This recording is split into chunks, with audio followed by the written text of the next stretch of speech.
Well, first off, I think it went really well. Great teamwork, great support from ownership. Mr. K and Josh were there the whole time, guiding the way, so it was almost like we had some experience in the room. And the teamwork beneath me, the guys helped, they pulled in and helped to drive the decision-making process the whole night. Christian, he's a guy we identified pretty early in the process, and as a guy that we might want to draft. Felt like he had two-way potential, brought great energy. Think he's going to bring big size as a guard. They can handle and play make and rebound. I think sky's the limit. He's always won. He was an impactful player for Kansas this year, arguably. Him and Ochai were the best two guys. So really excited about his future, and I think he has the right approach, and he's going to try to earn time, and hopefully he's able to hit the court sooner rather than later. Did Peyton do anything in his public workout here that really stood out to you? Well, I think it started actually early in the season. I was in Vegas and saw a game against Bellarmine when he got to play a lot, and everybody knows by now that at UCLA they had 10 returners. Johnny Juzang, Hami Haquez, Jules Bernard, so there wasn't a lot of opportunity to play. But when he did play, he really committed to playing defense. It's noticeable when you do the film study. He's guarding all different positions. He's blocking shots. He's rebounding. Offensively, didn't go well for him last year, quite frankly, but I do think he has some offensive ability, and hopefully he can get his confidence back through stints in the G League and maybe preseason and summer league. So. Cal, do you think Braun can play rotation minutes next season? I guess the same question with Peyton Watson. How big of an impact do you think he can have early on? Well, I think what Christian Braun does, what we identified, and we lost a little bit of it with Paul Millsap. He did stuff. Jamal Murray does stuff. Christian Braun does stuff. He rebounds. He cuts. He gets chased down blocks. He does a lot of the little things that coaches appreciate, teammates appreciate. So in that sense, I think he's going to give himself a chance. Also with Peyton, oftentimes you talk about guys have upside, they have upside, but I've been huge in our room and talking about, but what else? And with Peyton, he loves to play defense, and he's a basketball junkie. He's really intelligent, which leads me to believe that he has all NBA potential defensively, all defensive potential. So hopefully he keeps working and he stays humble and, can get on the court at some point in time. But he's the kind of guy that it might take 2 years or it might take 2 months. He might go out there one game and play great defense against a high caliber player and maybe earns a little trust from Coach Malone. Him being so young, are you going to be relying on someone like Z to develop a little bit more to fill some of the role that is going to be missed, which might go on?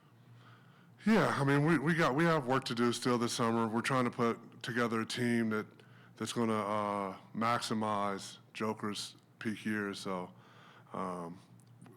right now we have a lot of veterans and we have a good roster, but probably have some more tweaking to do before we can say we're done with the roster. Did you guys look to move to trade up or trade down, and how far did those conversations progress?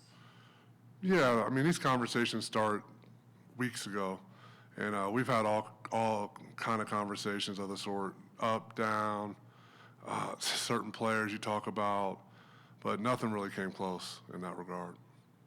Do you believe that the defense is at a place where you're comfortable with this group going into next season? I think that's hard to say. I think we definitely need to try to bolster our defense and get guys that have played NBA minutes to help us. So I think there's some work to do in that regard, but I also think we have some prideful guys on our team, and these guys are going to look to take on the challenge if they're here in our Nuggets uniform. And on Ishmael Kamagaze, what did you see from him? Just what he's looking for, what you're looking for with him? Well, I mean, he's a player we like. I don't think anything's official yet, but if it is to be executed, he's a guy we feel like brings length, brings defensive versatility, can play above the rim. I think we graded him as high as some of the other centers that went in the first round. So we were ecstatic to get him at the 46th pick, I believe, and hopefully keeps developing overseas. Cal, what was the experience like for you? You said before how eager you were to be the one making the decisions. What was it like these last few hours? We did our work, so there was a sense of calm, and it also helped that Josh was in there, helping with the decision-making process, and that we had our guys that were eager to work and do what we need to do to get everything done. What about Mo? Was he in there helping? Yes, he was definitely in there. He was a big part of it. Contributed a lot of great insight, and was very supportive of the picks we made. Was there a specific theme for the players that you're trying to bring in, that you did bring in during this process?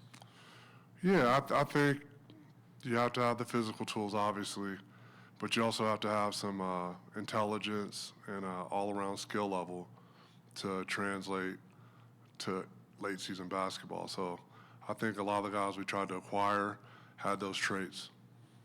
Josh talked about to us winning a championship this year if the window's open. Do you think tonight was an opportunity to kind of chase that goal, or do you view maybe free agency as more of a chance to get better for right now? Because you guys did trade a rotation player who I think you guys liked a lot this year, or this past year for a rookie.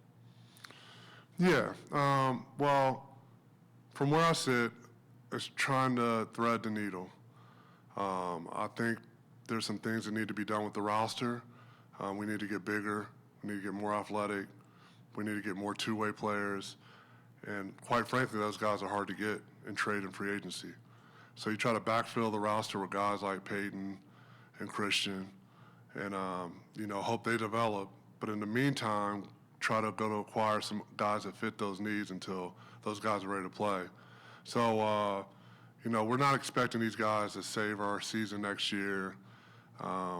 They're taking up 2 roster spots, right? So we're going to have a lot of veteran experience. We're going to have guys that we feel like can play deep into the year. And, obviously, like I said, there's some work to do. I'm not sure if you can speak on it yet because it's been just kind of sourced, but there's a rumor that you guys signed a two-way. I know you guys were looking at, a backup guard with some veteran presence. If you can't talk about it, can you kind of say what you liked there? Yeah, I mean, this guy's won a lot of games. I don't know if I'm at liberty to say a name yet, but he's won a lot of games. He's tough. He's accomplished, and he identifies with our coach. Our coach sees a guy that can win and get a team organized and help our young guys develop, and maybe in a pinch from a two-way spot, help us if Jamal has to sit out a game or Monty has to sit out a game. So we thought that was a very important part of our evening. Gal, do you have free reign to sign somebody with the taxpayer mid-level? Yes. As you guys see now with the Avs and even with the Rams, the ownership is they got a taste of it, and they want to keep winning. They want to keep winning, and they're basketball guys, so they're going to do what they have to do to get the job done. Do you have an overall approach for free agency? How you would kind of summarize how you guys are looking at it? Yeah, just smart decision making. We have that taxpayer mid-level available to us, and we have a small group of guys that we would target. But if it's not there, we're not going to force it. We're going to try to get guys that are committed to playing defense, have experience, that want to win, because that's what we're trying to do. Cal, Christian played with a lot of intensity last year. How much did those intangibles kind of appeal to you guys? It was a lot of it. I joke with Christian, man. I said I've watched Christian several times over the last few years, and he always makes a crazy play. And I comment to myself, man, that was a nice play, but what is he? And then at the combine, you finally get to see this guy's a guard. He's a guard that played the 4 at Kansas. He played the 3. He did whatever he needed to do. He's a 5'8" ninth grader, a 6'2" 10th grader, I believe he said. 6'5" as a 11th grader, if I remember correctly. So he has a guard background. But he's a big kid, and I know people will reference his wingspan, but to me, length is a catch-all. This kid's a big two guard. He's 6'7", he's athletic, he has a 40-inch vertical, he weighs 210 plus pounds, and he's going to fill out more. So I don't think the wingspan's an issue at all.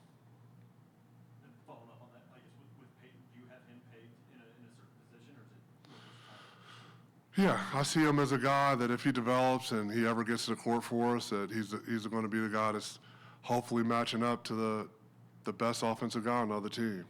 You know, whether it's Devin Booker or Luka or Tatum or any of these guys. So hopefully he reaches that point where he can have that kind of impact on our team. And if he does, it'll be pivotal. Was there any point today in the lead up to the draft where you thought that you guys could be in the action on like a bigger trade? We talked about a lot of stuff, but honestly, these are guys we wanted, and there was a lot of talk of what we need to do to get them, whether we need to go up a couple of spots, whether we stand pat. And in both instances, we did our work. We had enough information to understand those guys were going to maybe get to those spots. Do you envision yourself using that tract, the trade exception that was carved out with the Michael Green trade? And we're going to use everything at our disposal to try to get better. You know, we have a sizable budget into the luxury tax. There's no finite number, but it's not $1 million over. You know, so we'll have the ability to put a good team together. Anything else? Thank you, Calvin. All good. Thank you. No problem.